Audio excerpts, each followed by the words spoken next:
प्रचंड बोल मस्तकों के झुंड, आज जंग की घड़ी की तुम गुहार दो।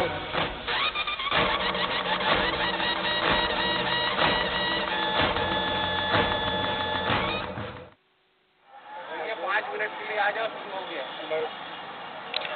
नमस्कार, स्वराज एक्सप्रेस के खास पेशकश सत्य का संग्राम में आप सभी का स्वागत है। हम आप पहुंचे हैं बिलासपुर जो कि काफी अहम लोकसभा क्षेत्र है। लगातार भारतीय जनता पार्टी यहां से जीतती आई है, लेकिन इस बार मुकाबला कांटे का है। अगर 2018 के विधानसभा चुनाव पर नजर डालें तो एकमात्र ऐसी सीट है जिस पर भारतीय जनता पार्टी इस पूरे लोकसभा में बढ़त पर थी। तो क्या 100 दिन की कांग्रेस सरकार के काम के बूते कांग्रेस क्या इस बढ़त को खत्म करके जीत दर्ज कर पाएगी? ये अपने आप में बड़ा सवाल है, क्योंकि लंबे समय से प्रदेश की अन्य सीटों की तरह यहां भी कांग्रेस लोकसभा सीट पाने की जद्दोजहद में जुटी हुई है। तो आइए देखते हैं पहले कि क्या कहता है बिलासपुर लोकसभा सीट का हाल।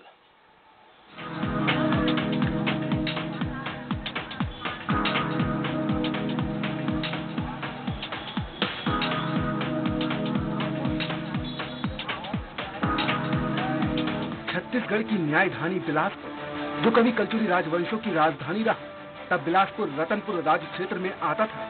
हरपा नदी के तट पर बसा बिलासपुर बिलास केवटी के नाम पर स्थापित तकरीबन 400 साल से ज्यादा पुराना नगर है। बिलासपुर की पहचान अचान मार्ग का घना जंगल है, जिसे अब टाइगर रिजर्व के नाम से पहचाना जाता है। कोयला खनन SCCL का मुख्यालय इसी बिलासपुर में है। इतना ही नहीं, बिलासपुर देश के बड़े रेलवे जोनों में से एक है। छत्तीसगढ़ का एकमात्र केंद्रीय विश्वविद्यालय बिलासपुर में ही है। तकरीबन हर क्षेत्र में तमाम चीजों को अपने में समेटे बिलासपुर का राजनीतिक इतिहास भी दशकों पुराना है।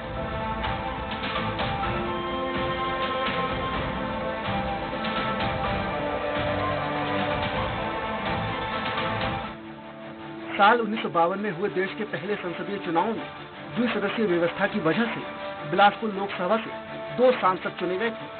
कांग्रेस के दोनों सांसदों में से एक सरदार अमर सिंह सहगल थे और दूसरे रेशमलाल जांगड़े ने 1957 में अपनी सफलता दोहराते हुए अखिल भारतीय रामराज परिषद के सूरजनाथ पांडे को 57,000 मतों के अंतर से पराजित किया। हालांकि इसके बाद जांगड़े ने विधानसभा की ओर रुख कर दिया।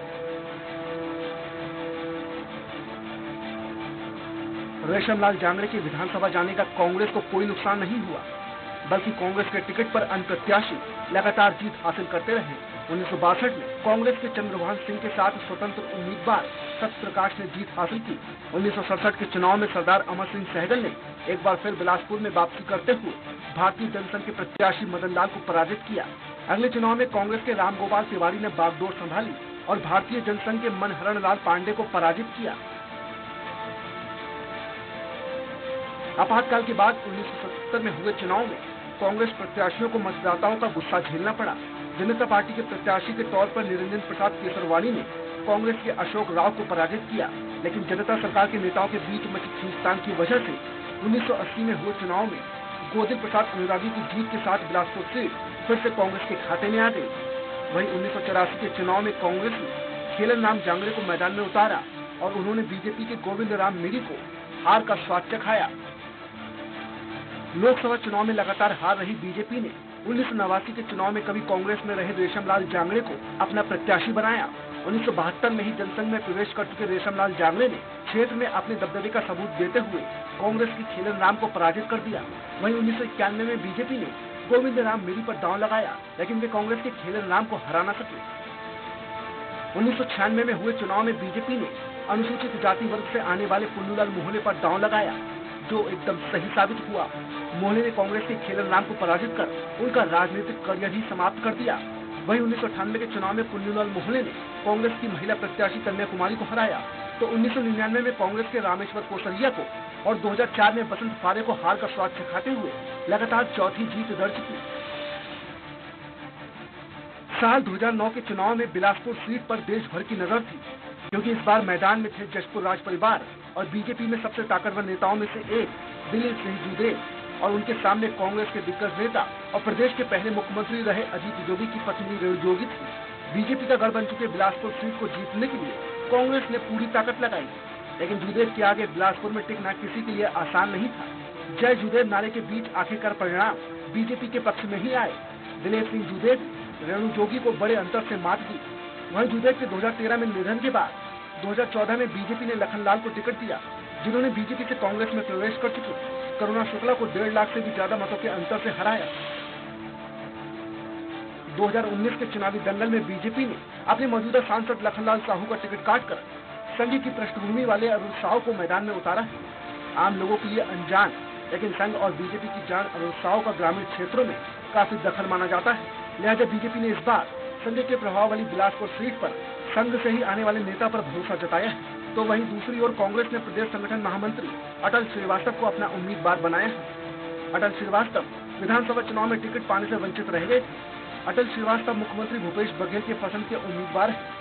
देखा जाए तो इस सीट से दोनों प्रमुख दलों के उम्मीदवार नए हैं। ना तो साहू के पास चुनाव लड़ने का कोई अनुभव है और न ही अटल श्रीवास्तव के पास।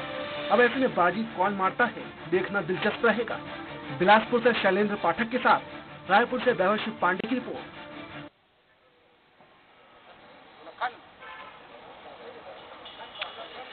तो सबसे पहले इस चर्चा को शुरू करें उससे पहले विकास की एक तस्वीर दिखाना चाहूंगा और ये समझने की हम कोशिश करते हैं कि दरअसल हमारे लिए विकास के मायने क्या है, जिसके लिए तमाम चुनाव होते हैं।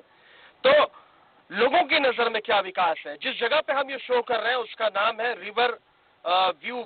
यहाँ पे डेवलप किया गया है नदी के किनारे अरपा नदी, जिसको कहा जाता था कि बिलासपुर की शान है, उसकी जान है, जीवन दाविनी है। लेकिन आप तस्वीरें देखिए, पूरी तरह से अरपा सूख चुकी है। अब ये अरपा सूख चुकी है लेकिन उसके किनारे कंक्रीट का एक ऐसा स्ट्रक्चर तैयार कर दिया गया है जो ये बताता है कि यहाँ से व्यू अच्छा बने, यानी कि हम जो कृत्रिम निर्माण है उसको इतना जबरदस्त तरीके से करें कि देख करके लोगों को लगे कि विकास हो। लेकिन जो इस अरपा शहर की प्यास बुझाती है वो नदी सूख चुकी है, जिसको देखने के लिए लोग यहाँ पे आने वाले थे। वो नदी सूख चुकी है। तो एक तरफ नदी सूख रही है, दूसरी तरफ कंक्रीट खड़ा हो रहा है। क्योंकि 15 साल से भारतीय जनता पार्टी की सरकार है। सवाल भारतीय जनता पार्टी की केंद्र की सरकार को लेकर के है कि उसको फिर से मौका दिया जाए या ना दिया जाए। तो इसलिए सबसे पहले बीजेपी के ही नेता से यह सवाल पूछ लेते हैं कि यह कैसा विकास है। हमारे साथ कृष्णमूर्ति बांधी जी हैं, पूर्व स्वास्थ्य मंत्री हैं और मौजूदा विधायक हैं। ये कैसा विकास है? जो व्यू साइट है वो तो आपने बड़ा अच्छा डेवलप कर लिया है, लेकिन अरपा सूख गई है। देखो, ये एक जो परिवर्तन है, एक जमाने में हम लोग यहीं के लोकल लोग हैं, इस अरपा नदी में हम नहाने आते थे, इस अरपा नदी पे। लेकिन आज जो देख रहा हूँ कि बच्चे लोग क्रिकेट के मैदान में खेल रहे हैं और ये ऐसा लगता है कि एक इन्वायरमेंटल चेंज के कारण है। कहीं ना कहीं हमारे जो जल संरक्षण की जो बातचीत है वो उस पर प्लान नहीं हुआ है। सर, यहाँ राजेंद्र सिंह आए थे, जल के सबसे बड़े देश के जानकारों में से एक हैं, और उन्होंने कहा जो इलीगल माइनिंग्स आपने खोल रखी है ना रेत की, उसकी वजह से अरपा का ये हाल है। चीख चीख कर उन लोगों ने कहा था, लेकिन आप लोगों ने नहीं सुना। नहीं, ठीक है, अब तो जो साइंटिस्ट लोगों ने जो कहा है उनका एक ओपिनियन रहता है और हम तो ये है कि अब बढ़िया अवसर मिला है इन सब लोगों को। चलिए, उन्होंने नहीं किया, आपके लिए अवसर छोड़ा है, ये कह रहे हैं।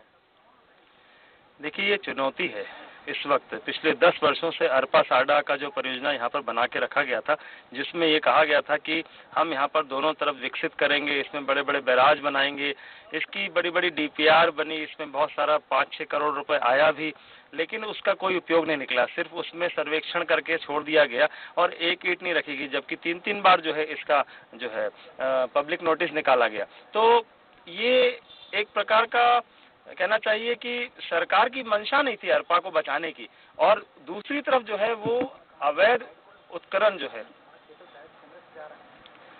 जी, आप बहुजन समाज पार्टी ने भी यहाँ से उम्मीदवार, हालांकि वो लड़ाना तो चाह रहे थे धर्मजीत सिंह को, नहीं लड़े तो आपको दे दिया। ठीक बात है। देखिए, अभी जो हमारे दोनों विधायकों ने कहा कि भाई अरपा के संबंध में, खासकर जिसको बिलासपुर के जीवनदायिनी कहा जाता है, निश्चित रूप से 15 साल तक बीजेपी का शासन रहा यहाँ। 15 साल तक बीजेपी ने इलीगल जो माइंस जो आप लोग कह रहे हैं, रेत खनन जो हो रहा है अवैध रूप से, उनकी वजह से निश्चित रूप से सत्य बात है, ये जगह जगह घोषणा तो करते रहे कि हम बैराज बनाएंगे, यहाँ पर स्टाफ डैम बनाएंगे, लेकिन ऐसा कुछ नहीं हुआ। लेकिन इसके पहले तो कांग्रेस का शासन था, कांग्रेस ने भी क्या किया भाई, आज केवल 15 साल में अरपा नहीं सूखी है। अरपा सूखने का प्रमुख कारण है, चाहे कांग्रेस का शासन है या भारतीय जनता पार्टी का शासन आया, इन्होंने जो यहाँ की संपदा है उसका पूरी तरह से दोहन किया। दोहन करने के बाद क्या है, जहाँ एक सीमा होती है किसी भी चीज की सहन शक्ति की, आज यहाँ पर देख रहे हैं ये बिलासपुर की जीवनदायिनी मनियारी, ये अरपा जो है बिल्कुल बुरी तरह से सूख चुकी है। तो मैं कहना चाहता हूँ कि बहुजन समाज पार्टी जो है, जो मूलभूत सुविधाओं पे, खासकर मूलभूत सुविधाओं पे ध्यान देना चाहती है, और ये जो है जिसको अगर हम अरपा को जीवनदायिनी कहते हैं तो ये मूलभूत सुविधा है। हम इसको निश्चित रूप से इस प्रकार से करेंगे कि यहाँ 12 मासी पानी आता रहे। और दूसरी चीज मैं कहना चाहूंगा, केवल एक यही चीज नहीं है, यहाँ पर हम बार बार मांग करते रहे हैं कि 1 नेशन 1 एजुकेशन, लेकिन इन लोगों ने सर देखिए, बातें बहुत सारी होती है। मैं ये कह रहा हूँ कि चूंकि सवाल अरपा से हमने शुरू किया है, तो अरपा के जरिए आपके विकास के मॉडल को समझने की भी कोशिश कर रहे हैं। आपने बात रखी, आपने कहा कि अरपा के साथ 1 एजुकेशन तमाम चीजें, वो सही बात है, लेकिन बिलासपुर में जो सवाल मैंने कहा, आप अपने आप को कहाँ पाते हैं बिहार बिलासपुर के लोकसभा सीट के चुनाव में? बिलासपुर लोकसभा सीट में भाई साहब देखिएगा, इस बार बहुजन समाज पार्टी जीत कर आएगी।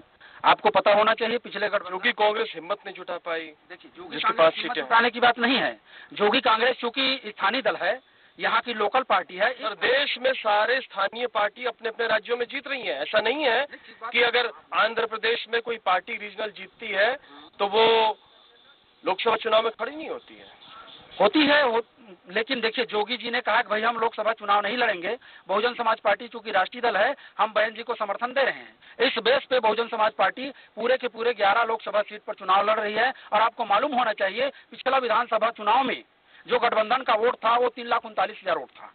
और इस बेस पे आप देखिएगा, हमारा जो कैंडिडेट है, जो कि हमारा उत्तम गुरु गोसाई है, सतनामी समाज का। चलिए, एक महत्वपूर्ण चीज शैलेश जी कि जो समीकरण अगर लोकसभा पूरी 11 की देखे तो एकमात्र ऐसी लोकसभा सीट है रायपुर की, बिलासपुर की, जहां से आपकी पार्टी को हार मिली है विधानसभा चुनाव के नतीजों को देखे तो। ये बात सही है कि यहाँ पर जो है वो त्रिकोणीय मुकाबले कई विधानसभा में रहे हैं, लेकिन अब वो समस्या खत्म हो गई, क्योंकि तीसरा दल जो है वो खत्म हो चुका है। वो काफी सारे जो उनके साथी थे, जो उनके विधायक प्रत्याशी थे, वो सब हमारी पार्टी में आ चुके हैं। तो मैं नहीं समझता हूँ कि तीसरे दल का अब कोई महत्व इस लोकसभा चुनाव में रह गया है। और निस्संदेह वो सारे जो है वो कांग्रेस से कट के गए हुए थे, जो कांग्रेस से कट के गए थे तो इसलिए वापस कांग्रेस में आ गए हैं। तो कांग्रेस अब आज की डेट में बहुत मजबूत है और सशक्त है। तो पूरा विश्वास है कि ये सारे वोटर्स जो है वो हमारे पास आएंगे और हम भारी संख्या से जो है इस लोकसभा को, बिलासपुर को जीतेंगे। ये आश्वस्त है। मेयर साहब, आपके शहर के हाल को देख करके और खासतौर से अरपा को देख करके बड़ी तकलीफ होती है, लेकिन गांधी जी ने जवाब दे दिया उसका, तो उस सवाल पे तो नहीं आऊंगा मैं। जो बात वो कह रहे हैं कि थर्ड फ्रंट ने पिछली बार हार की, जो लोग विधानसभा चुनाव को देखें तो विधानसभा चुनाव के आधार पे एकमात्र लोकसभा की सीट थी बिलासपुर से, जहां से कांग्रेस हारी है, लेकिन अब उसको पाट लिया है, उस खामी को दूर कर लिया है। देखिए, विधानसभा के चुनाव और उस समय के जो मुद्दे वे सब अलग अलग होते हैं, लेकिन लोकसभा के चुनाव में राष्ट्रीय मुद्दे के आधार पर यह चुनाव होता है और राष्ट्रीय मुद्दे ज्यादा प्रभावी होते हैं। और वर्तमान में जो देश की स्थिति है उसको देखने के बाद आमजनों के सामने जो विकल्प दिख रहे हैं कि एक तरफ भारतीय जनता पार्टी और उसका गठबंधन है और दूसरी तरफ ठगबंधन है, जो कि वास्तव में गठबंधन जिसको नाम दिया जाता है। नहीं, लेकिन ये ठगबंधन नाम कैसे दिया गया, थोड़ा सा ये मैं समझ नहीं पाया। निश्चित तौर पे कि ये ऐसे दल हैं जिनका ना आपस में कभी कोई रीति नीति कार्यक्रमों को मेलजोल रहा, न कुछ रहा, और एक सिंगल पॉइंट एजेंडा। यदि आज भी उनसे कोई बात करता है तो बोले हमारा एक मात्र लक्ष्य है कि हम मोदी को हटाना है। तो ये सोच रखने वाले लोग क्या देश को दिशा और दशा सुधारेंगे? तो ऐसी परिस्थितियों में आज देश की जनता जो है नरेंद्र भाई मोदी की तरफ, भारतीय जनता पार्टी की तरफ आशा भरी निगाहों से देख रही है। और मैं समझता हूँ कि आने वाले इस चुनाव में देश को और अधिक शक्तिशाली संपन्न बनाने के लिए नरेंद्र भाई मोदी के हाथ में बागडोर आएगी और हमारा देश जो विकासशील देशों की श्रेणी में, वो विकसित देश की श्रेणी में आने वाले समय। सारे इंडेक्स जो होते हैं जिससे तय होता है कि विकास कितना हुआ, उन सारे इंडेक्स पे भारत की स्थिति पिछले 5 सालों में नीचे जा रही है। आप कह रहे हैं कि देश जो है विकसित हो जाएगा, कोई आधार है? आपने कौन सा ऐसा काम किया है जिसके बूते आप जनता से वोट मांग रहे हैं? आप तो वोट मांग रहे हैं पाकिस्तान के नाम पे, आप वोट मांग रहे हैं राहुल गांधी के मैनिफेस्टो पे। आपका ना मैनिफेस्टो है, आप नोटबंदी को अच्छा काम मानते हैं, आप जीएसटी को अच्छा काम मानते हैं, क्यों नहीं वोट मांग रहे उसके नाम पे? निश्चित तौर पे हमारा जन घोषणा पत्र भी अभी 1-2 दिनों में आ जाएगा। और जहाँ तक सवाल है वोट मांगने की, हमने पहले ही कहा कि हम जब जनता के बीच जा रहे हैं तो केंद्र सरकार ने जो जो काम किए हैं और उन कामों को लेकर जा रहे हैं। और मैंने पहले कहा कि राष्ट्रीय इशू पे ये चुनाव होना है, इसलिए बहुत सारे काम इस देश की सरकार ने किए। यदि मैं गिनाने चलूं तो ये समय भी कम पड़ेगा। फिर भी कुछ प्रमुख काम मैं बताना चाहूंगा, क्योंकि 2014 में जो वादे किए थे उसी के एवज में कौन से काम किए वो गिनाइए। 2014 में नरेंद्र भाई मोदी ने जब देश की जो स्थिति थी उन स्थितियों को लेकर स्पष्ट रूप से कहा था, क्योंकि हम सब जानते हैं कि 2014 में भ्रष्टाचार का बोलबाला था। रोज आए दिन कोई नए भ्रष्टाचार होते थे, नए घोटाले उजागर होते थे। और उन्होंने स्पष्ट कहा था, और इन घोटालों के कारण देश की साख भी विश्व के अंदर घट रही थी, आर्थिक रूप से हम कमजोर हो रहे थे। और इन सारी बातों को लेकर उन्होंने देश की जनता से यह आह्वान किया था कि यदि आप मुझे अगर प्रधानमंत्री के रूप में अवसर देंगे तो मैं आने वाले समय में भ्रष्टाचार से मुक्त भारत का निर्माण करूंगा। और यह इसी की परिणति है कि आज एक भी घोटाले केंद्र सरकार के नरेंद्र भाई मोदी जी के कार्यकाल में नहीं हुए। दूसरी बात, उन्होंने अर्थव्यवस्था की जो बात कही, 2014 में हमारे देश की अर्थव्यवस्था 14वें स्थान पर थी, आज 6वें स्थान पर है। और पहले की तुलना में आज देश विश्व के सामने मजबूती के साथ खड़ा है, शक्तिशाली देश के रूप में खड़ा है। और इसका उदाहरण है कि अभी जो हमारे यहाँ आतंकवादी घटनाएं घटी, उन आतंकवादी घटनाओं में इसके पहले भी होती थी, इसके पहले भी हम जीतते थे, लेकिन उस जीत में अंतर ये रहता था कि पहले हम मैदान में जीतते थे, मंच में हारते थे। पुलवामा की घटना में हम मैदान में भी जीते और मंच में भी जीते। इस पे जवाब लूंगा मैं कि पुलवामा की घटना के बाद नैरेटिव चेंज हो गए हैं, जैसा कि बीजेपी के नेता ये दावा कर रहे हैं। आप कितने सहमत? देखिए, ये एक ऐसा आतंकवाद के उस पर तो सभी पार्टियां जो है और एक है, और हमारे राष्ट्रीय अध्यक्ष राहुल गांधी जी ने भी इस पर गहरा शोक व्यक्त किया है। तो इस पुलवामा की घटना में हमारी पार्टी पूरी जो है वो सरकार के साथ है, देश के साथ है। इसमें बस यही कहना चाहूंगा कि इस पर कोई राजनीति नहीं होनी चाहिए, ये कोई राजनीतिक विषय नहीं है, ये हमारे देश की सुरक्षा पर, व्यवस्था पर एक सवाल है। और हमको अपने देश की सुरक्षा जो है वो अच्छे से करनी चाहिए। मैं इसमें ये कहता हूँ, ये राजनीति से जुड़ा हुआ विषय नहीं है। नहीं, लेकिन ये वो नैरेटिव है जिसमें भारतीय जनता पार्टी को लीड मिलती है और भारतीय जनता पार्टी इस नैरेटिव को एस्टैब्लिश करने में कामयाब हुई है। आप मानते हैं कि ये कांग्रेस का फेल्योर है? नहीं, बिल्कुल भी नहीं मानता इसे कांग्रेस का फेल्योर। क्यों? क्योंकि कांग्रेस सरकार में नहीं है, इसलिए। दूसरी चीज है कि कांग्रेस भी एक इस देश की पार्टी है जिसने देश को संचालित किया है, देश में सेवा करी है। तो मैं समझता हूं कि ऐसी कई घटनाएं पहले भी हो चुकी। इंदिरा गांधी के समय में भी ये समय पाकिस्तान के 2 टुकड़े किए थे हमारे पूर्व प्रधानमंत्री। लेकिन ऐसे नारे नहीं लगते थे ना कि राहुल गांधी सभा ले रहे हैं, यूनिवर्सिटी के स्टूडेंट से बात कर रहे हैं, कल जैसे हमने पुणे में देखा, और नारे लग रहे हैं मोदी मोदी। देखिए, ये सब राजनीति है, इसको राजनीति ये सब एक प्रस्तुतिकरण है, करने का तरीका है कि देश में इस प्रकार से प्रचार किया जाता है कि हम जो है ऐसा कर रहे हैं, वो ऐसा कर रहे हैं, कांग्रेस को बदनाम करने का प्रयास कर रहे हैं। इसमें बिल्कुल भी सच्चाई नहीं। जनता जानती है कि इसमें, पूरी जनता देख रही है कि किस प्रकार से जो है इसका राजनीतिकरण किया गया है, कितना राजनीतिक लाभ लेने का प्रयास किया गया है। तो मैं समझता हूँ कि ये पूरे देश की जनता समझ रही है कि इसका राजनीतिकरण नहीं होना चाहिए।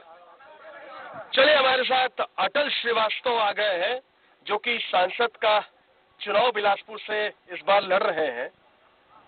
क्या ऐसा मुद्दा है, क्या ऐसी बात है बिलासपुर को लेकर के जो जनता बिलासपुर के प्रतिनिधि के तौर पर आपको चुनेगी? देखिए, 23 सालों से बिलासपुर की लोकसभा में भारतीय जनता पार्टी के सांसद रहे हैं और 23 साल में विकास के नाम पर कुछ भी नहीं किया। हमेशा बिलासपुर के सांसदों ने संसद पर कोई मुंह नहीं खोला। यहाँ पर 3 बड़ी संस्थाएं हैं सेंट्रल गवर्नमेंट की, south eastern coalfield limited, central zone office, railway का जोन ऑफिस और एनटीपीसी का मेगा प्लांट है यहाँ पर यहाँ के स्थानीय बेरोजगारों को रोजगार देने के लिए कोई भी काम नहीं हुआ। 1995 के बाद एससीसीएल में कोई भर्ती नहीं हुई। रेलवे में जहाँ पर हम लोग ने रेलवे जोन के लिए इतने बड़े बड़े आंदोलन किए, रेलवे जोन खुला, पर रेलवे जोन में भी स्थानीय लोगों की कोई भर्ती नहीं।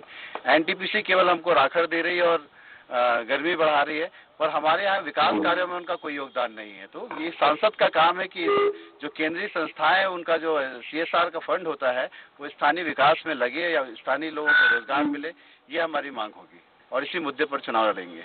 अच्छा, लेकिन जो चुनाव है उसमें महत्वपूर्ण चीज ये है कि जैसा कि मैं शैलेश जी से भी पूछ रहा था कि मोदी के नाम का जो कार्ड है वो आज भी कांग्रेस में नहीं है। अभी सर्वे हुआ है 53% मोदी, 35% राहुल गांधी प्रधानमंत्री के तौर पे देखना चाहते। देखिए, देश की जनता ये जान चुकी है कि नरेंद्र मोदी जी केवल जुमलेबाजी करते हैं, केवल बड़े बड़े भाषण देते हैं, उनके पास कोई योजना नहीं है। ये देश का चुनाव है, देश का चुनाव जो लड़ा जाएगा वो इस मुद्दे पर लड़ा जाएगा कि आपकी नीति, नियत और आपकी दीर्घकालीन योजनाएं क्या हैं। मोदी जी के पास 2014 में जो मुद्दे उन्होंने दिए थे उसमें एक भी मुद्दों पर काम नहीं हुआ। जनता तो उनसे पूछ रही है, कि 15 लाख रुपए खाते में कब आएंगे। जनता उनसे पूछ रही है कि 2 करोड़ बेरोजगारों को रोजगार कब मिलेगा। जनता उनसे पूछ रही है कि भ्रष्टाचार कब खत्म होगा, राफेल में 30,000 का घोटाला किसने किया, नीरव मोदी और माल्या क्यों भाग गए। जनता उनसे पूछ रही है कि किसानों की आय कब दुगनी होगी, स्वामीनाथन की रिपोर्ट कब आएगी।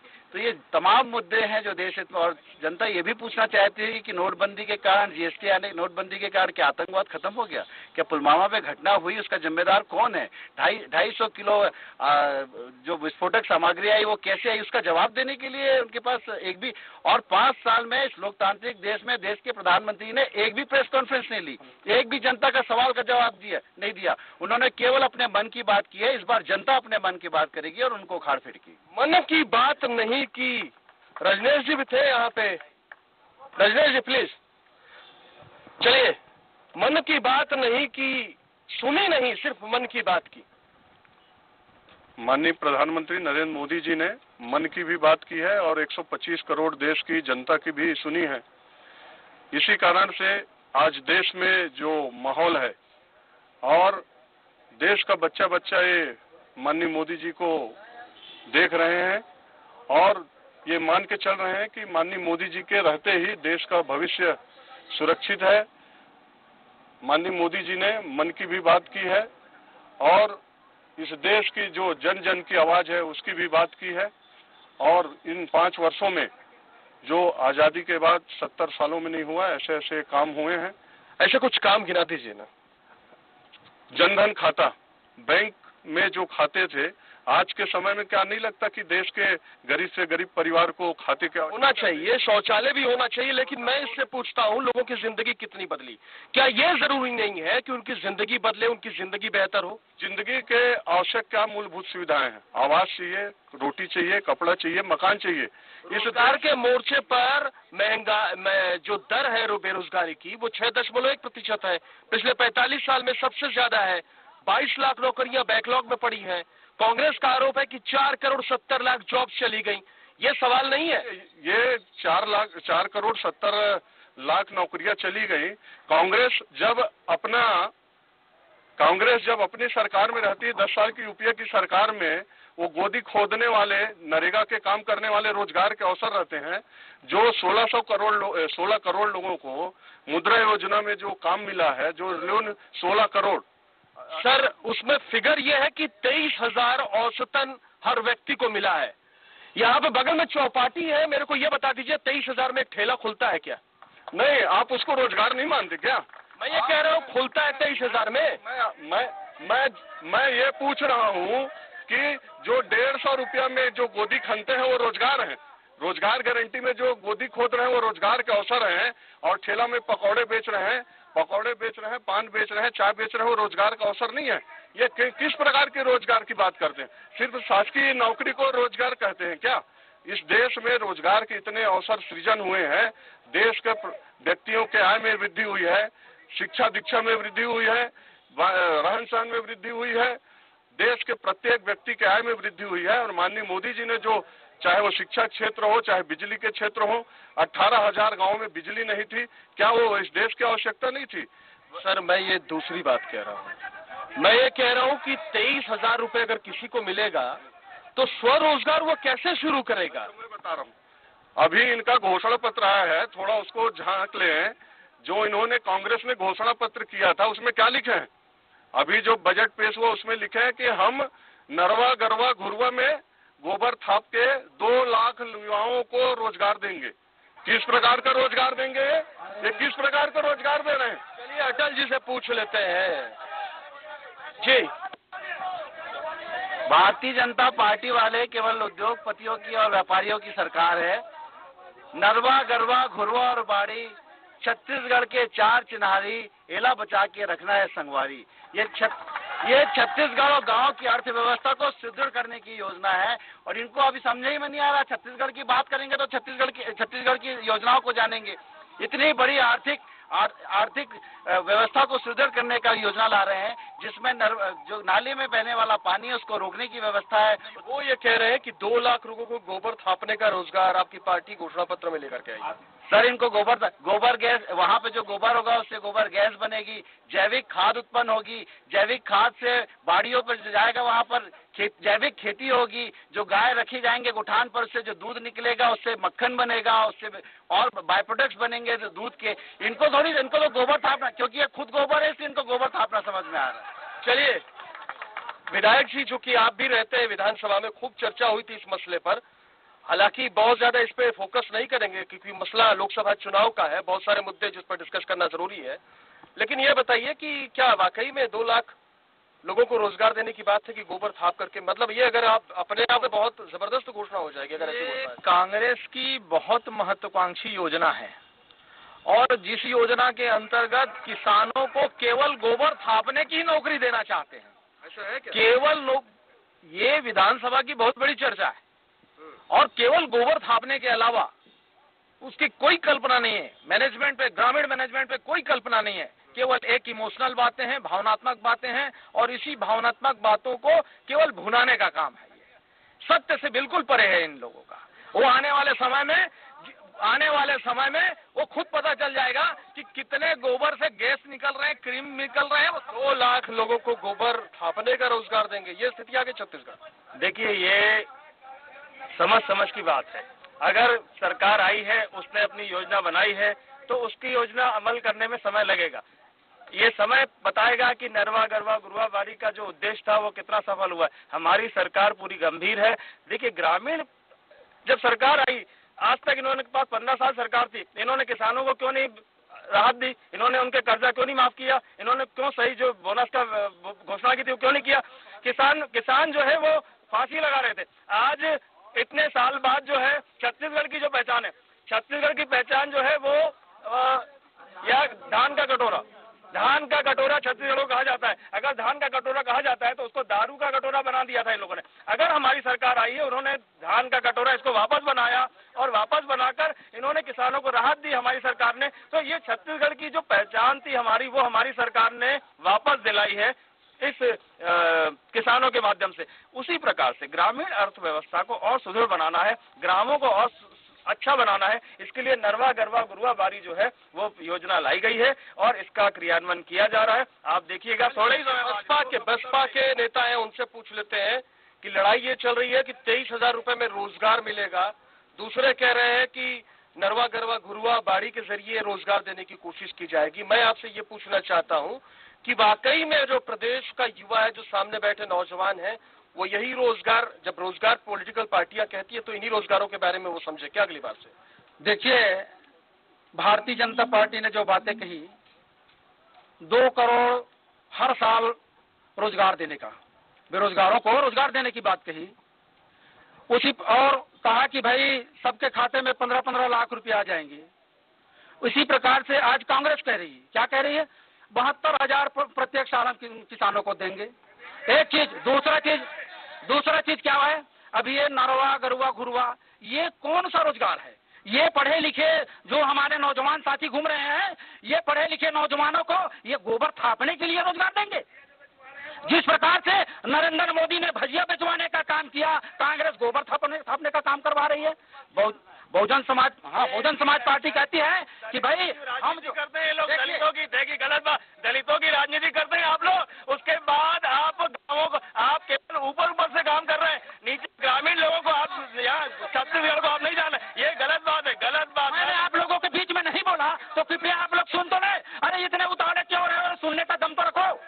मैं कहता हूँ बहुजन समाज पार्टी ने जो करके दिखाया उत्तर प्रदेश में आप सब जानते हैं, उत्तर प्रदेश में सब जानते हैं। वहाँ हाथी जनता बड़ी उतावली हो रही है, तो जनता के बीच में चलते हैं।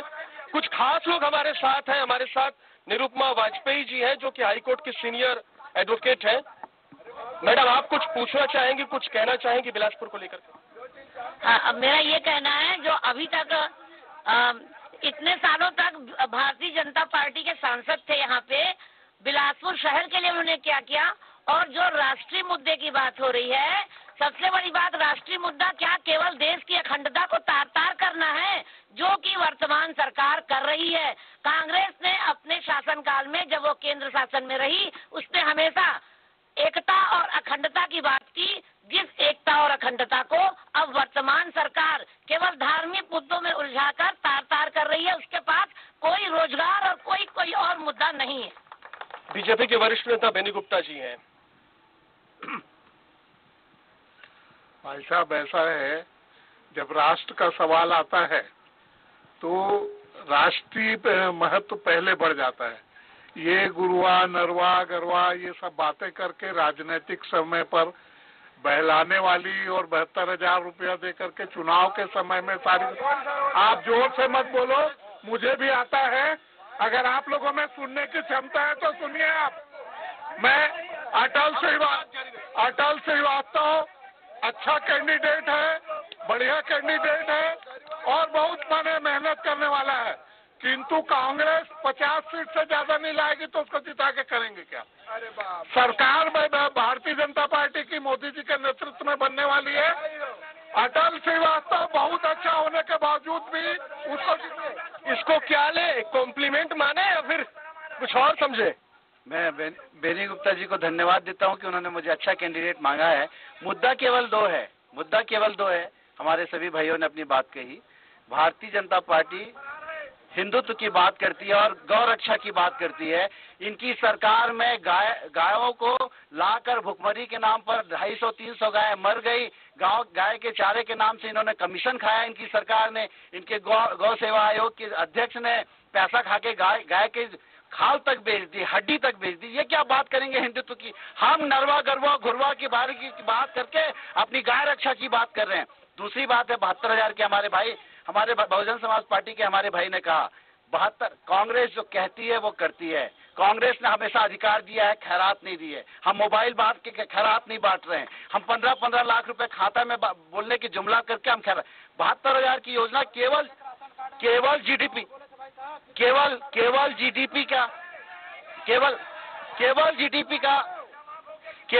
का 3%,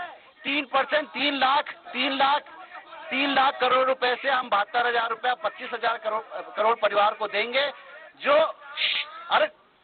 जो पैसा नरेंद्र मोदी की सरकार में नीरव मोदी और माल्या लेके भगे हैं 3 लाख करोड़, उतने पैसे से हम 72,000 रुपए अधिकार दे रहे हैं। हम मिनिमम गारंटी योजना का अधिकार दे रहे हैं। खैरात नहीं, जनता का अधिकार है, जनता का हक है, वो का अधिकार दे रहे हैं। लेकिन जो सवाल उन्होंने उठाया कि देश की अखंडता और मोदी जी की सरकार में तार-तार हुई है, ऐसा निरुपमा वाजपेयी जी का आरोप है, इस पर मैं आपकी प्रतिक्रिया चाहूँ। पहले तो अभी ये प्रश्न भी आया कि बिलासपुर के सांसद ने क्या किया। बिलासपुर यदि आज बिलासपुर के रूप में पहचान है तो माननीय अटल जी ने छत्तीसगढ़ दिया, इसके कारण आज छत्तीसगढ़ है। ये भारतीय जनता पार्टी की देन है और छत्तीसगढ़ नहीं रहता।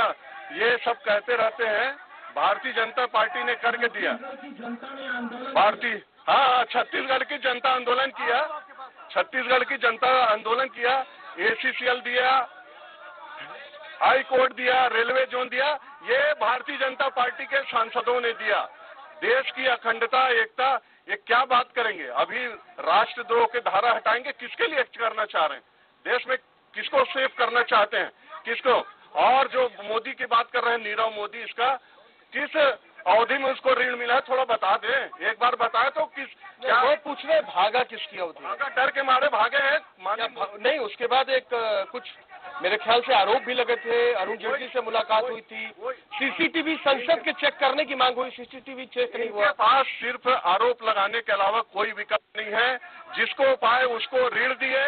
चलिए और लोगों के पास चलते हैं। हमारे साथ शहर अध्यक्ष है, आ रहे सर, आप लोगों के पास भी आ रहे हैं। जिला अध्यक्ष, आपने बड़ा आंदोलन किया, लंबी लड़ाइयां लड़ी बिलासपुर के लिए, और बिलासपुर का जब सवाल आ रहा है तो बार बार सवाल आप पूछ रहे हैं।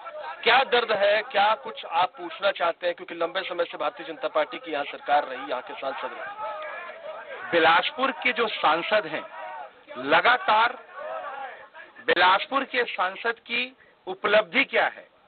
एसईसीएल का हेडक्वार्टर कांग्रेस की देन है, गुरु घासीदास विश्वविद्यालय यहाँ के अर्जुन सिंह जो मानव संसाधन विकास मंत्री थे उनकी देन है, रेलवे जोन का आंदोलन बिलासपुर की जनता ने, बिलासपुर के युवाओं ने आंदोलन करके जहां 17 गाड़ियां जल गई, जहां इतने आंदोलन हुए, वो बिलासपुर की जनता की देन है।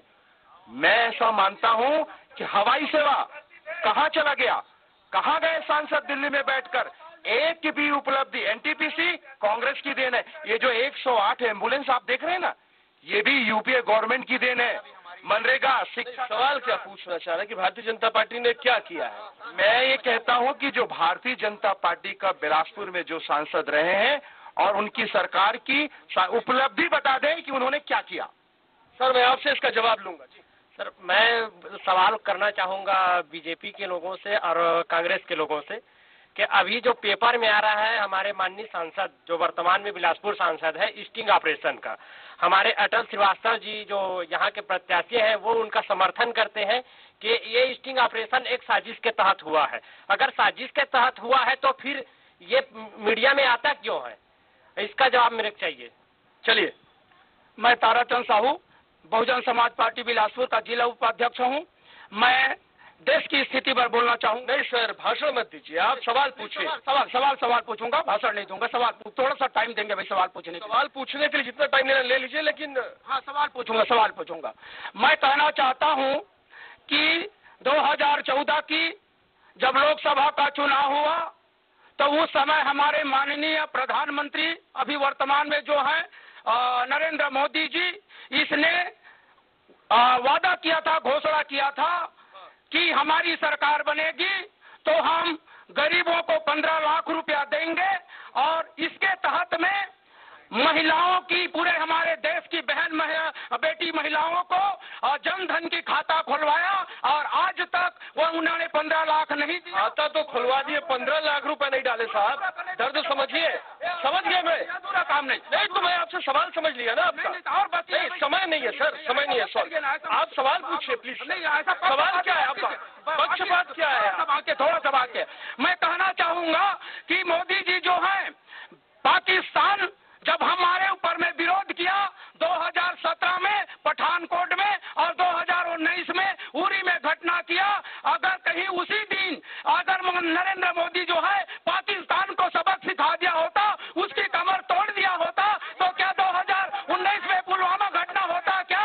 और इस देश के प्रधानमंत्री को जगह जगह में जाकर घड़ियाली आंसू रोने की जरूरत पड़ता क्या? ये मेरा प्रश्न है। सर, ये लोकसभा के चुनाव हैं, इसमें नेशनल इशू होते हैं। बहुत संक्षिप्त में मेरे कांग्रेस के नेताओं से 2 सवाल है। एक राज्य का सवाल, युवा हूँ, युवा वर्ग से आता हूँ। हम सबको पता है कि जब पिछली बार विधानसभा के चुनाव हुए तो इन्होंने सवाल पूछिए प्लीज। में छत्तीसगढ़ के लाखों युवाओं को ठगते हुए कहा कि हम युवाओं को, जो बेरोजगार युवा है उनको 2500 रुपया बोनस देंगे। वो 2500 रुपया है कहाँ? दूसरा बात एक बहुत संक्षिप्त में पूछ रहा हूँ। यह लोकसभा का चुनाव है, इसमें नेशनल इशू होते हैं, ये राष्ट्रद्रोह बंद करना चाहते हैं। किसके लिए? पंडित जवाहरलाल नेहरू ने, जो इनके कार्यकर्ता होंगे, जो भारत विरोधी नारे लगाते हैं, जो यह कहते हैं कि कितने का सांप मारोगे हर घर से का सांप निकलेगा और भारत तेरे टुकड़े होंगे, ऐसे इनके जो कार्यकर्ता हैं, इनको बचाने के लिए क्या इसको समाप्त करना चाह रहे हैं? यह नेशनल इशू है, जनता समझती है, और लोकसभा चुनाव में कांग्रेस को इसका दुष्परिणाम भुगतना पड़ेगा। भारतीय जनता पार्टी कहते हैं कि 15 लाख देंगे करके पिछले बार घोषणा करके नरेंद्र मोदी जी ने प्रधानमंत्री बना था। पूछ लिए एक मिनट, इस बार चौकीदार चोर है और राहुल गांधी थानेदार बैठ के वहाँ तैयार हो गए हैं। चलिए जवाब आपसे पूछते हैं, खाते खुलवा दिए, 15 लाख कहाँ गए? जन धन योजना के बारे में जो भी चर्चा या बातचीत हो रही है, मैं आपको बता दूं कि पहले जो बैंक है वो कभी पैसे वालों के लिए वो बैंक माना जाता था। देश के पहले प्रधानमंत्री हुए जिन्होंने गरीबों का बैंक बनाया और जन धन योजना के माध्यम से बैंक के खाते खुलवाए और खाते खुलवाने के बाद आज 33 करोड़ नए बैंक खाते। सर मैं कह रहा हूँ 100 करोड़ खुलवा दिए, जब उसमें पैसे ही नहीं रहेंगे। मैं ये नहीं पूछ रहा हूँ आपसे कि उसके मिनिमम बैलेंस के नाम पे कितने पैसे काट लिए गए, मैं उसका जिक्र नहीं कर रहा हूँ, लेकिन जो सवाल उन्होंने पूछा बड़ा स्पेसिफिक पूछा कि खाते खोल दिए, पैसे कब आएंगे। ये जो बात है ये पूर्णतः सत्य है कि 15 लाख रुपए हर व्यक्ति के खाते में आएंगे। ये किसने कहा, कब कहा, ये नहीं, वास्तव में कहा ये। इसके बारे में तो आपके राष्ट्रीय अध्यक्ष ने कहा कि वो जुमलेबाजी थी।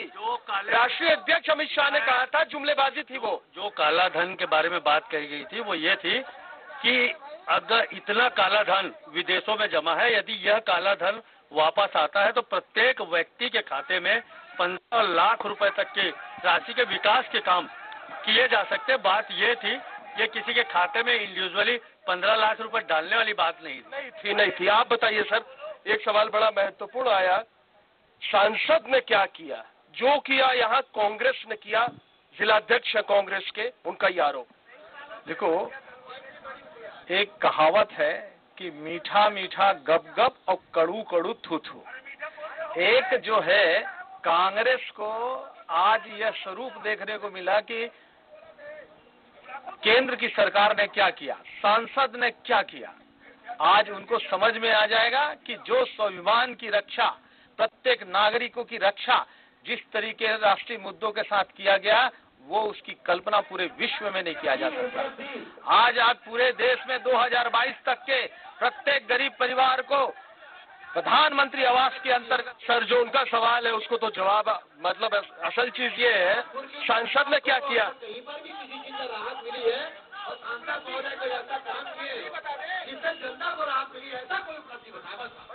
देखो, सांसद पूरी अपनी जिम्मेदारी के साथ, उन्हें पूरे निष्ठा के साथ पूरे इस अपने संसदीय क्षेत्र के लिए उन्होंने काम किया है।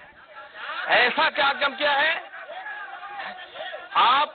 आप उसको देख लीजिए। रेलवे लाइन के लिए उन्होंने जो बात किया, सर हमने स्टिंग देखा है। सर हमने स्टिंग देखा है कि लखन साहू क्या कह रहे हैं, आपकी पार्टी की पोल खोल रहे हैं। सर आज अनुसूचित जाति के लिए जिस तरीके से उन्होंने संविधान के अंदर, वो संसद के अंदर उन्होंने लड़ा है अनुसूचित जाति के मांग के लिए कि अनुसूचित जाति के हम कैसे 8वीं अनुसूची के अंतर्गत रखें, यह भी बातचीत उन्होंने किया। रेलवे लाइन के लिए उन्होंने बात नहीं। आप ये बताइए ना, जो स्टिंग में बात उन्होंने कही उस बात से सहमत हैं आप? स्टिंग एक पूरी साजिश के अंतर्गत हुआ है। ये एक ऐसा सांसद, इतनी साजिश हुई है ना कि बताया नहीं गया कि रिकॉर्ड कर रहे हैं, बाकी निकली तो दिल की बात ही है ना। जिस तरीके से ये प्लान किया गया और ठीक चुनाव के समय में ला गया, कहीं न कहीं राजनीतिक मंशा को शो करता है, इनकी साजिश को शो करता है। ये विधानसभा से रिलेटेड कुछ सवाल है, जो सवाल पूछे गए भाई साहब की तरफ से कि 2500 रुपए देने का वादा किया था, बहुत सारी घोषणाओं पर बात हो गई, उस पर बात क्यों नहीं हो रही है?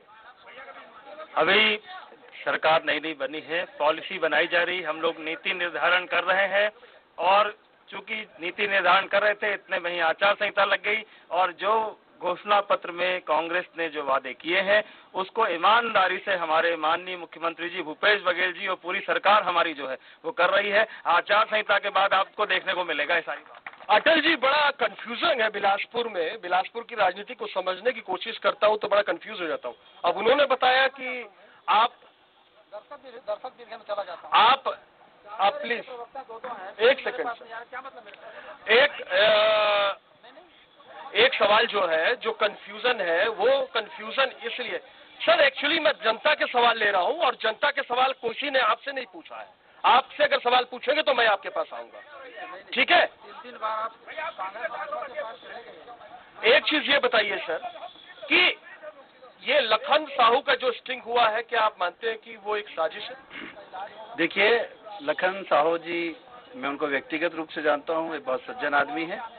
भारतीय जनता पार्टी के ही लोगों ने स्टिंग ऑपरेशन कराया उनकी टिकट काटने के लिए, और उन्होंने जो कहा एक सामान्य भाषा में, जैसी बातचीत की भाषा में कहा कि चुनाव में खर्चे ज्यादा होते। उनकी दूसरी बात बहुत महत्वपूर्ण थी, वो ये थी कि इस देश का प्रधानमंत्री केवल गुजरात का मुख्यमंत्री बनने लायक था। देश का प्रधानमंत्री का पद संभालते ही जो नोटबंदी लाया उससे देश बर्बादी की कगार पर है। तो ये बात उन्होंने अपने बहुत ही बेबाकी तरीके से बहुत सामान्य भाषा में कही है। इसलिए बीजेपी का काम ही है कि अपने ही नेताओं की जासूसी कराना, और स्टिंग होने के कारण उनकी टिकट भी काट दी गई, और उन्होंने सच बोला तो उसकी सजा भी उनको मिल रही है। तो मैं उनके साथ हूं कि वो सज्जन आदमी, और सच तो कहा उन्होंने कि देश का प्रधानमंत्री नरेंद्र मोदी देश का प्रधानमंत्री बनने लायक, इसलिए क्योंकि सच कहा उन्होंने। अटल जी कह रहे हैं कि उनके साथ है। जी सर, 15 साल हो गए इनको सत्ता में आए हुए, ये गुड़ाखू फैक्ट्री अभी तक बंद क्यों नहीं करा सके? लाखों लोग इस अस्पताल में कैंसर से पीड़ित होकर के मेकाहारा रिफर हुए हैं। इनसे जवाब पूछिए मेयर साहब से। जी मैं सर ये बोलना चाहता हूँ कि भाजपा, जिसको भाजपा बोलते हैं, भाजपा का मतलब भारत जलाओ पार्टी। सवाल ये है भाजपा से कि इन्होंने हिंदू को भी बांट दिया। जो भाजपा में है वो तो हिंदू है, बाकी जो दूसरे पार्टी में वो हिंदू नहीं है। दूसरी चीज, ये बहुत एक सवाल सर, बीजेपी से मेरा सवाल है, इन्होंने पुलिस परिवार का जब आंदोलन हुआ तो जो जवान हमारे देश की सुरक्षा करते हैं उनके ऊपर इन्होंने देशद्रोह लगा के जेल भेजा, लाठियां चलाई, जबकि पुलिस परिवार का आंदोलन था। अटल भैया ने घोषणा पत्र में, हम गए अटल भैया के यहाँ, घोषणा पत्र में हमारी मांगे रखी। आज भूपेश बघेल की सरकार ने उस सारे देशद्रोह को खत्म करके उसकी नौकरी दिए। तो मैं बीजेपी से पूछना चाहता हूँ, आप जवानों के ऊपर देशद्रोह लगाओगे तो आपके तमाम मैं बीजेपी के प्रवक्ताओं से पूछना चाहता हूं कि आप ढोल पीटते हैं, मुद्रा लोन से रोजगार देने की बात करते हैं।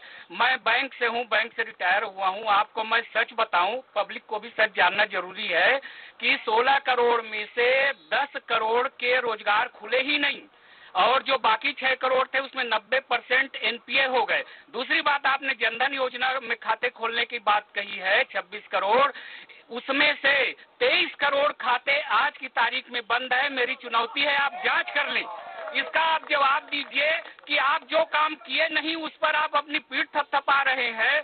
तो जनता को आप स्पष्ट बताइए, इन 5 सालों में भारतीय जनता पार्टी की सरकार ने पब्लिक के लिए क्या किया? मैं बहुजन समाज पार्टी के कार्यकर्ता से पूछना चाहता हूं कि उनकी सरकार आएगी तो क्या करेंगे, और घोषणा पत्र क्यों नहीं करते लागू? एक सवाल, बीजेपी के तो मेरे ऊपर आरोप लग जाएगा कि मैं पक्षपात कर रहा हूँ। हाँ, उनको मालूम है ना।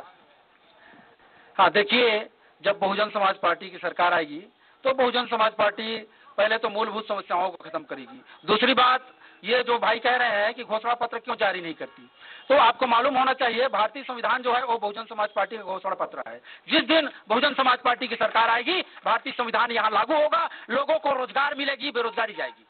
चलिए कांग्रेस, भारतीय जनता पार्टी से चूंकि बहुत सारे सवाल थे, यहाँ से शुरू करता हूँ। सर, जो फैक्ट्स उन्होंने रखे, आपने चूंकि कहा कि बहुत सारे, आप लोगों ने कहा खाते खुले, बैंक के कर्मचारी हैं पूर्व, उन्होंने बता दिया कि क्या हकीकत है। हकीकत यह है कि जितने भी बेनिफिट ट्रांसफर हो रहे हैं, जो बेनिफिशियरी होता है हितग्राही मूलक योजनाओं का, सभी उस खाते में जा रहे हैं। किस दुनिया में है? आखिर उन्होंने माना ना कि 16 करोड़ में 6 करोड़ को दिया गया। अभी तो बोल रहे थे कि किसी को रोजगार ही नहीं मिला है। रोजगार 6 करोड़ मिला है ना, वो बोल रहे हैं, उन्हीं के मान लेते हैं। 16 करोड़ को नहीं मिला, 6 करोड़ को मिला है ना। और दूसरी बात, बैंक का जो खाता खुला है उसमें जो भी हितग्राही मूलक योजनाएं, चाहे पेंशन हो, चाहे आवास की, वो सब राशि उसमें जा रही है। और आज के तारीख में जो बैंकिंग सेवा से है उनको मालूम होगा, लगभग उन्हीं खातों में इस देश के गरीब लोगों ने जी जो सवाल पूछे जनता से उनका जवाब। ये बात बिल्कुल सही है जो उन्होंने कही कि खाते जो भी खोले गए उसके पीछे यही कारण था, और डिजिटल करने के पीछे भी कारण ये था कि पारदर्शिता के साथ जो इनके समय में। अच्छा, मेरे को एक सवाल का जवाब दीजिए सर। एक मैं बात, ये सारे सिस्टम इसीलिए लागू किए गए क्योंकि इन्हीं के प्रधानमंत्री रहे राजीव गांधी ने कहा था कि मैं केंद्र से 1 रुपए भेजता हूं तो 15 पैसे पहुंचता है। ये जो सारी प्रक्रिया जनधन खाते और ऑनलाइन योजना प्रारंभ इसलिए की गई कि सीधे जो हितग्राही मूलक योजनाओं का जो लाभ है वो गरीब जनता के खाते में जाए। एक चीज सर, कांग्रेस चूंकि अब चुनाव लड़ रही है तो थोड़ा सा आपसी पॉलिटिक्स को बिना समझे कैसे ये मुमकिन है। बड़ी चर्चा थी, फोटो भी एक वायरल हुआ था, आपका हाथ पकड़ लिया गया था, टिकट कटी, टिकट आपको मिली, तो अभी क्या स्थिति है? क्योंकि दोनों आप लोग यहाँ पे मौजूद हैं इसलिए मैं ये सवाल पूछ रहा हूँ। देखिए, टिकट किसको दी जाएगी, किसको दी जाती है, ये फैसला संगठन करता है और स्क्रीनिंग कमेटी और रायशुमारी की जाती है, उसके आधार पर होता है। तो जैसे जिन आधारों के पर मुझे टिकट मिली थी, अब लोकसभा में उन्हीं आधारों पर अटल श्रीवास्तव जी को मिली है। तो इसमें कोई ऐसी बात टिकट को लेकर या उसे किसी प्रोसेस को लेकर कोई गलतफहमी नहीं है। सभी को उम्मीद रहती है टिकट मुझे मिले, टिकट मुझे मिले, लेकिन मिलती तो किसी एक को ही है। तो जिसको भी मिलती है पार्टी उसके साथ होती है और संगठन काम करता है तो विजय मिलती है। टिकट आपको मिल गई तो पुराने गिले शिकवे मिट गए क्या? गिले शिकवे पहले भी नहीं थे और अब भी नहीं और आगे भी नहीं रहेंगे। शैलेश पांडे जी को टिकट मिली, हाँ मैं भी दावेदार था और हम लोग हमेशा संगठन के लोग कहते हैं टिकट एक को ही मिलेगी, टिकट एक ही को मिलेगी। और शैलेश पांडे जी ने 20 साल के ग्रहण को खत्म किया है, अमर अग्रवाल को खरसिया वापस भेज के, और उसमें पूरे कांग्रेस जन उनके साथ थे और उन्होंने एक बहुत ऐतिहासिक जीत दर्ज की है।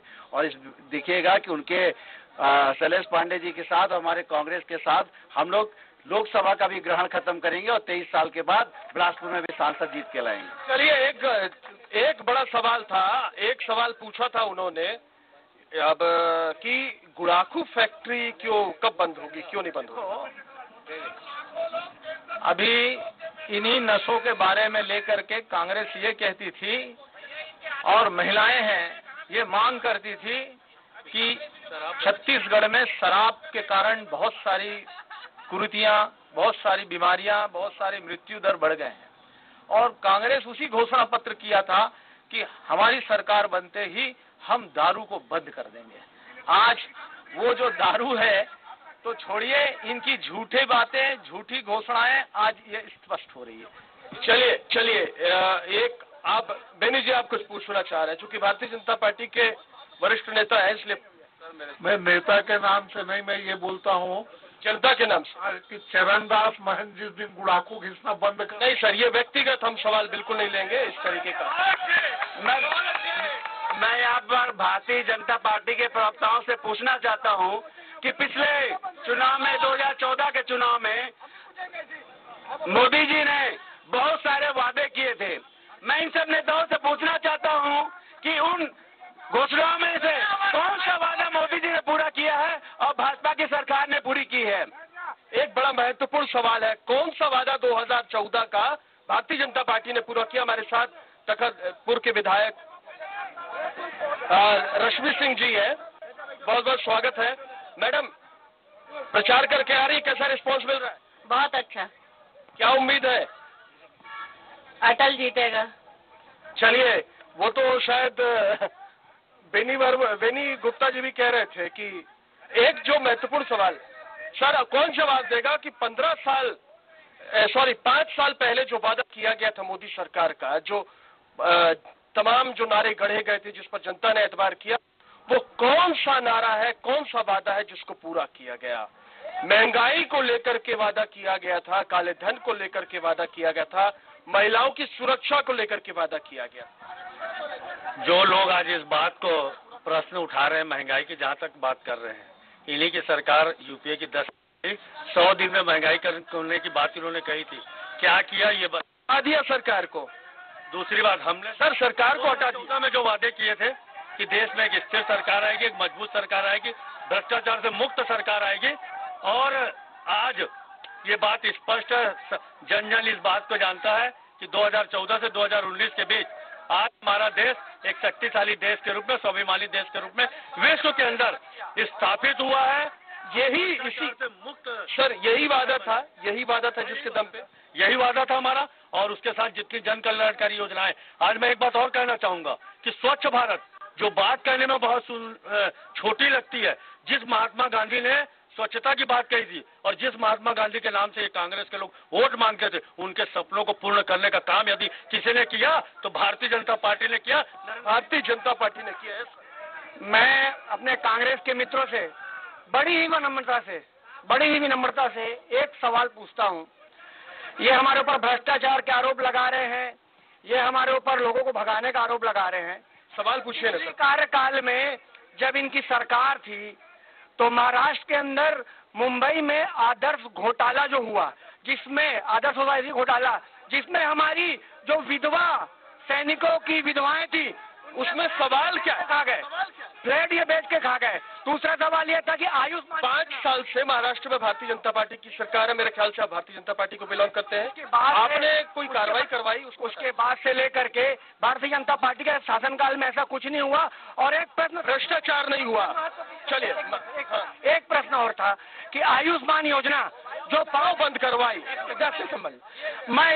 मेरा प्रश्न है कि देश की प्रधानमंत्री ने महिलाओं को गैस बांटने की बात में चर्चा हुआ है। ये सर पता नहीं कहाँ से आपको ऐसी कोई चर्चा, गैस बांटने की चर्चा। मैं भारतीय जनता पार्टी की जो सरकार थी, डॉक्टर रमन सिंह जी, उस समय धान किसानों की जो मांग थी और जो रेट क्लियर किया था, तो सेंट्रल में नरेंद्र मोदी जी था, इसने रमन सिंह जी ने वहां से रेट लेने गया किसानों को। सर कहानी में बताइए ना, आप सवाल पूछिए स्ट्रेट फॉरवर्ड। नहीं कर पाया। आज किसान का लड़का भूपेश बघेल सीएम जी आज अपने आप को बोझ लेके किसान को कर्जा माफ करने की बात किया, तो भारतीय जनता पार्टी को तो दर्द क्यों हो रहा है? 5 साल में कोई स्कैम नहीं हुआ। रश्मि जी, आपसे मैं ये सवाल लूंगा कि 5 साल में कोई स्कैम नहीं हुआ। उन्होंने कहा कि महाराष्ट्र में कांग्रेस की सरकार थी, वहां पे आदर्श घोटाला हुआ, लेकिन भारतीय जनता पार्टी की सरकार है, कोई घोटाला सामने नहीं आया। देखिए, विषयांतर कर रहे हैं वो बात को। अभी 60 दिन बनाम 60 महीने चल रहा है, मुद्दा उसी को रखना चाहिए। जो कांग्रेस के हमारे मुख्यमंत्री जी, हमारे राहुल गांधी जी ने जो दिया, ये अपने 2014 के लोकसभा के घोषणा पत्र पे बात करें कि उसमें इन्होंने क्या किया है। कांग्रेस ने अपने घोषणा पत्र में अमल करके दिखा दिया, जो कहते हैं वो करते हैं। ये अपने घोषणा पत्र की बात करें, दूसरी बात पे विषयांतर करना भारतीय जनता पार्टी की हमेशा से आदत थी, है और रहेगी। मुद्दों से विषयांतर करते हैं। ये असल मुद्दे से जनता का ध्यान भटकाना चाहते हैं। जनता नहीं भटकेगी, ये विधानसभा चुनाव में जनता ने दिखा दिया है कि वह असल मुद्दे से नहीं भटकेगी। और यही परिणाम, जैसे 68 सीट के विधानसभा का परिणाम छत्तीसगढ़ का था, यही परिणाम दोहराया जाएगा। लोकसभा में 11 की 11 सीटें कांग्रेस जीत रही है। सर, आज एक महत्वपूर्ण बयान मोदी ने दिया है। उन्होंने कहा है कि गरीबी हटाने के लिए सबसे अच्छा तरीका ये है कि कांग्रेस को हटा दिया जाए। देखिए, भारतीय जनता पार्टी गरीबी नहीं हटाती, गरीबों को हटाने का काम करती है। और जहां तक बात हो रही थी 2014 के चुनाव की, भ्रष्टाचार की, कांग्रेस के ऊपर इन्होंने आरोप लगाए थे 2G स्पेक्ट्रम मामले का, कांग्रेस के ऊपर इन्होंने आरोप लगाए थे कोल स्कीम का। 2G स्पेक्ट्रम का मामला न्यायालय से खारिज हो चुका है। 5 साल तक इनकी सरकार रही, कोल का स्कीम का मामला सामने क्यों नहीं लाई? आज भारतीय जनता पार्टी की प्रदेश से सरकार गई है, इनके रमन सिंह के दामाद भागे फिर रहे हैं, फॉरेन भाग रहे हैं। पूरा अंबेडकर अस्पताल को गिरवी रख